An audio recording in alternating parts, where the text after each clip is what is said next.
I'll be talking about the Piety rule system from the D&D adventure, The Mythic Odysseys of Theros. Not only is it a great addition to your games when you want to play champions of the Greek gods, it's also worth stealing for anytime you want to completely transform roleplay in your games by using beings with far greater powers than your characters. So what is Piety? The Piety system comes from Theros, which is a setting inspired by Greek mythology. So the gods naturally play a huge role in that campaign. So in Theros, the Piety system helps reward players for devoting themselves to a god's cause and role-playing that devotion. And the gods here have causes because they're a lot more active in this world, right? So that means mortals are all basically pawns to play with. So say you're a champion of Erebos, the god of the dead. You'll earn piety points by doing things that help carry out Erebos' goals. And the more points you accrue, the cooler types of rewards your players will get through him. Neat, right? And the book keeps this pretty easy. Players normally gain 1 piety point per session as long as they're doing things to show they're role-playing this. But there are also ways to lose points and lose favor with your gods, which makes it a little more dynamic. So obviously it makes sense to use this if your players are creating characters that hope to achieve infamy as champions of their gods, but you should definitely use this outside of the Theros setting as well. By using the Piety system, you encourage stronger roleplay by incentivizing acting out these relationships to the gods. And it makes the gods feel a lot more real and relevant to the players, even if they aren't clerics or paladins or things we usually associate with that type of relationship.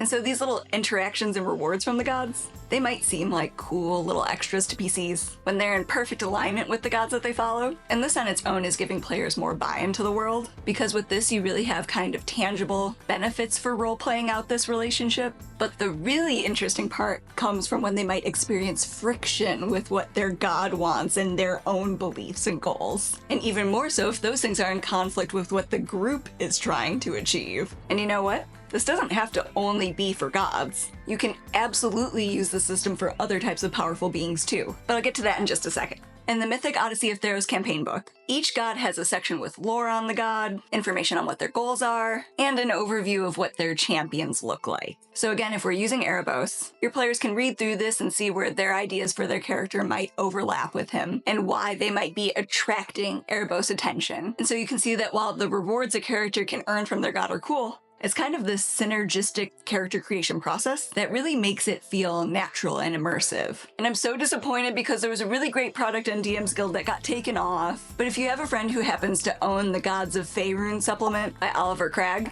it has great ideas for expanding this to the gods that were in the Faerun pantheon. But if you can't find it, I've also included a link to a Reddit post from someone who did a similar thing for Gods of Exandria. That way you can just see what kind of ideas you might want to kick around for your own pantheons in your game. So if your world doesn't necessarily have an active pantheon, can you still use this concept of piety points in your game? You bet! The first thought I had when I read through this chapter in Theros was that this rule system sounded like it would be perfect for warlocks. Warlocks often feel like they get power without any real risks. And people who play warlocks usually want their patron to come up in the game and be a lot more dynamic part of it. And by riffing on the system, you can avoid taking away or nerfing features of the warlock class while still being able to give and take away fun extras from their patron. And that can help represent a lot more about how the patron is feeling about the current warlock dynamic. And if you're interested in having more unique, dynamic warlock patron pacts, Ginny D has a really great video on it and I'll link to it below. But just like it can let non-clerics still play out relationships with the gods, this also lets you bring in that warlock flavor without having people need to always actually play a warlock. Depending on what's happening in your story, players can get involved with celestials, fays, fiends, pretty much anything that could be a patron because of the sheer power they have. And then they can still have some of these heightened roleplay elements of that. So, what does this look like in practice? Let's build one with Mother Moth from Tome of Beasts 3. And if you want to see more content like this, make sure to like, subscribe, comment telling me what sort of other mechanics you'd like to see me cover. So I'm specifically using Mother Moth because I recently used her in one of my Feywild campaigns. And in it, this player that was interacting with her didn't have any sort of explicit pact. You can make a deal, but you can also have it a little more casual like I chose to do. But after meeting her, this player said that they wanted to marry her. So I used this riff on the Piety system, thinking that points would be added as they did things that increased Mother Moth's affection towards them. For something like this where we just want to use it as something to get the characters role-playing with a more powerful entity where they're not actually worshipping them, you don't necessarily have to do the whole favor, ideals section that Theros has.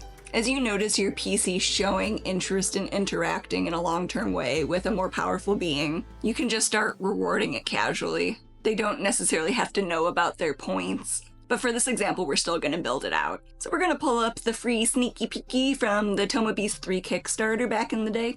And if you like it, definitely go check out their finalized version. There's a few subtle changes to Mother Moth in that one, in terms of like her spells and abilities. Okay, so we have Mother Moth up now. I'm just going to go through and see what pieces of flavor text really speak to me. And we're really just thinking about things like who she bestows favor upon, what kind of traits are inherent to her. Just little things that kind of get us thinking about what we can use later on. So, you know, she's Mother Moth, blah, blah, blah, regent with subjects but no kingdom. She's ousted by the devious political machinations. That's gonna come into play for sure. I like that clever application of nature, magic, unassuming spy network, and abundance of patience. So she's clever, she's not planning on staying down forever. She likes to be referred to as a certain way. I think that's definitely something where if players are showing her respect, that might come into play. Letters, mercurial tone. So yeah, I'm just going through and highlighting, like I said, things that pop out to me. Lycanthropy is something that would be good for story hooks. So yeah, I'm thinking a lot about story hooks, things that players might identify with, just kind of things like that.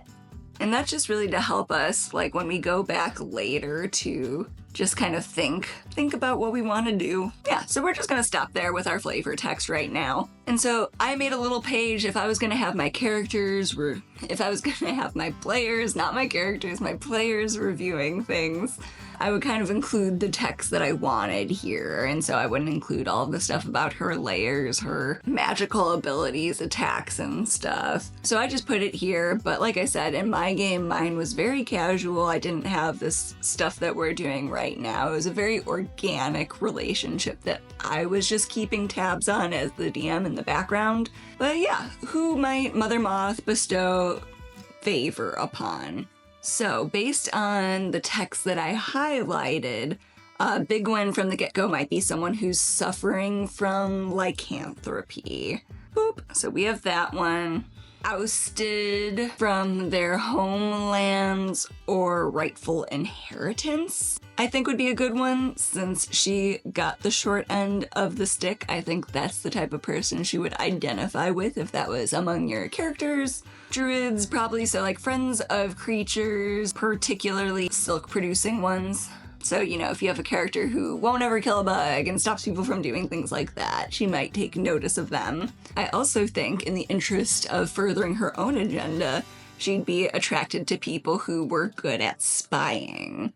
So I think that's another really good one. Share a common enemy. In my game, that was Titania was the one who ousted her from court, so I made changes when I had her naturally. Just think about like what relationship she may have had in your games and kind of go from there if you're using someone like Mother Moth. And then, you know, if they come across her, someone who regards her with respect seems to be a big theme for her. Calls her Mother Moth, Lady Lacewing, that sort of thing. So she might take a shine to people who treat her well. Treat her like she has the station that she deserves. So those are people who might be someone that Mother Moth notices and starts to bestow her favors upon. As for her followers, what beliefs, ideals, traits do Mother Moth's followers tend to display? I think someone that Mother Moth, like the type of person that might be attracted to her, are people who display a lot of compassion. So someone might say that it's important to them to treat people with kindness. Respect was a big one for her again. She doesn't like the disrespect the Fae Court has shown her. They might have respect as one of those, so they might feel the same and do the respect of others. If they won't give it to me, they'll soon regret it. Yeah. I think she'd like people who are clever, so I think they probably value that as well. I make it a point to have eyes and ears everywhere. Patience was one that I noticed in my when I was highlighting. So I may be down, but I am never out, since it seems like she's the type of person who will wait for her revenge. She doesn't need to go crazy. She'll get you. She'll get you. Because she's Fae, I'm gonna put revelry. That's one of the things I love about the Fae. So I love nothing more than a fabulous party and tend to make hedonistic choices. And then another one I noticed was that she was listed as being mercurial. So maybe, again, her followers are my moods and allegiances can change, like on a whim? Yeah, we'll go with that.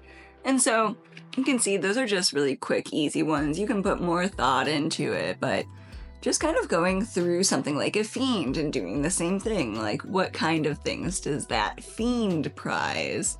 Or other Fae who prize different things. Now when we're at goals, this is about Mother Moth's goals. So what is she trying to accomplish? And so this can be customized a little bit depending on your story again. So in mine, because she was kind of a foil to some of Titania's plans, she crossed her, got kicked out of the Feywild. So her big thing would be to see the downfall of Titania. So that's goal numero uno. So players that are aligned in that might take up her banner. She wants to reclaim her place in the summer court. So you can do that without necessarily getting Titania knocked out of it, another way to solve her dilemma. But she also cares a lot about protecting her devotees and her moths. And so with the devotees, maybe your players could come across someone with lycanthropy. There we go. Typing and talking is really hard, guys. But maybe they come across a lycanthrope that needs help.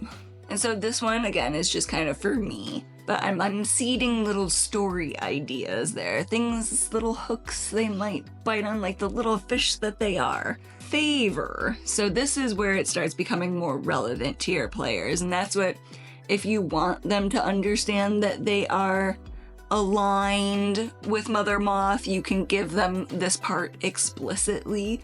But again, you can also just kind of keep it to yourself, like just kind of be brainstorming ideas so that you know how she'll feel in the moment when she's interacting with your players and they're doing things that either align with her goals or cross her.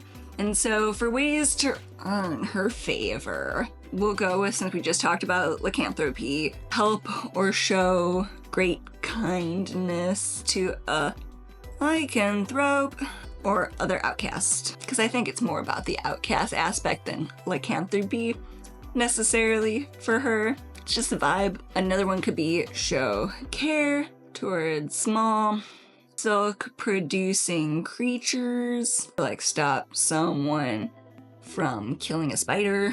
For our last one, that's what you can come up with, like 3 to 5, depending on what you want to do, just to get the ideas flowing. And that's what, like, these don't have to specifically be exact things they do. This is just the sort of stuff they might do. And so I definitely, like, if you didn't plan on giving a character a point, I'd be like, hey, do you think you did anything for Mother Moth this session, if you have something explicitly where they know this is happening? Because then they might be like, oh no, this was intended to be about helping Mother Moth. So, you know, just check in with them if you have an open one. So because she is currently trying to get back to the summer court, I'm gonna have weave together networks of spies to gather information as a thing. I think the more people she can kind of keep tabs on, the happier she is.